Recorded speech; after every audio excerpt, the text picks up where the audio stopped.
हमारे साथ रविंद्र गुप्ता जी जुड़े हुए हैं, जो कि पूर्व डीजी सेफ्टी हैं। रविंद्र गुप्ता जी, अभी तक की जो खबरें सामने आ रही है, जिससे आप भी वाकिफ होंगे, आपको क्या समझ में आ रहा है? कहां गलती रह गई, कहां पर खामी हो गई, जिसकी वजह से 18 लोगों की मौत हो गई? जी, बड़े दुख की बात है ये जो हादसे में लोगों की जानें गई। पर एक बात निश्चित है कि स्टेशन जो होता है, चाहे कितना ही बड़ा हो, उस पे जगह सीमित होती है। तो उस जगह पर यदि अत्यधिक आदमियों का जमावड़ा हो जाएगा, तो हमेशा कुछ ना कुछ हादसा होने का अंदेशा रहता है। तो ये बात की जा रही है कि रेलवे में बदइंतजामी थी, वहाँ पुलिस वाले कम थे। तो हालात ऐसे होते हैं कि उसमें पुलिस वालों को काम करने के लिए या जो जो रेल कर्मी होते हैं, उनको भीड़ को व्यवस्थित करने के लिए स्थान जब ही मिल सकता है जब वहां पर भीड़ को नियंत्रित किया जाए। तो मैं ये कहना चाहूंगा कि जो कंट्रोल है उसके दो मुद्दे हैं। एक, कि कितने लोगों को टिकट बेची जाती है, वो जी। वहां आते हैं। ये रेलवे का जो संसाधन है, इसकी असीमित कैपेसिटी नहीं है।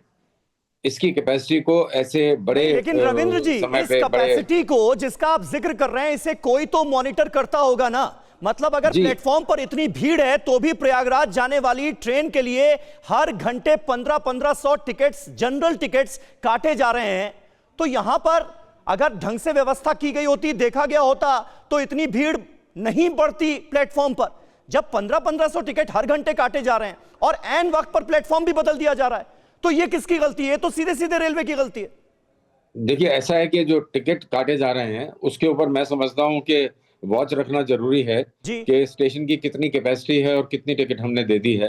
हाँ। अक्सर ये जो अनरिजर्व टिकट होती हैं, इनके नंबर पे रेगुलेशन नहीं किया जाता है और ये कारण बन जाता है कि बहुत ज्यादा भीड़, खासकर ऐसे त्योहार के मौके पे या इन मौकों पे हो जाए। और रही बात प्लेटफॉर्म बदलने की, ये कई बार अपरिहार्य रीजन से जरूरी हो जाता है क्योंकि गाड़ी डिले हो जाती है। परंतु ये एक बड़ा कारण बनता है इस किस्म की इंसिडेंट का। तो इसका ख्याल रखना जरूरी है रेलवे की तरफ से। मतलब आप ये मान बहुत रहे हैं ना कि जरूरी है। कहीं ना कहीं रेलवे अधिकारी जो हैं वो हालात का अंदाजा नहीं लगा पाए, प्लेटफॉर्म पर भीड़ कितनी ज्यादा है इसका अंदाजा नहीं लगा पाए, जनरल टिकट जिस तरह से काटे गए भारी संख्या में वो गलत था, एंड टाइम पर प्लेटफॉर्म बदलना गलत था। जी, मैं कहूंगा कि एंड टाइम पे प्लेटफॉर्म बदलना कई बार जरूरी होता है, परंतु उसके लिए अनाउंसमेंट की जाती है, उसके लिए लोगों को तैयार किया जाता है और वो समय है जिस समय रेलवे के कर्मचारी या जो वहाँ पुलिस दल है, वो इसमें भूमिका निभा सकता है। पर ठीक है अभी जांच होगी तो पता जी। चलेगा कि किसने लैप्स किया है। मेरे हिसाब से ये लोगों की जान ऐसे त्योहार के मौके पे जाना बहुत ही दुख का विषय है। बिल्कुल रविंद्र जी, और हमने देखा और सुना भी, जो आई विटनेस से बोल भी रहे कि एंड मूवमेंट पर जो प्लेटफॉर्म बदला गया, इसके बाद भगदड़ मची, एक पैनिक की सिचुएशन बनी।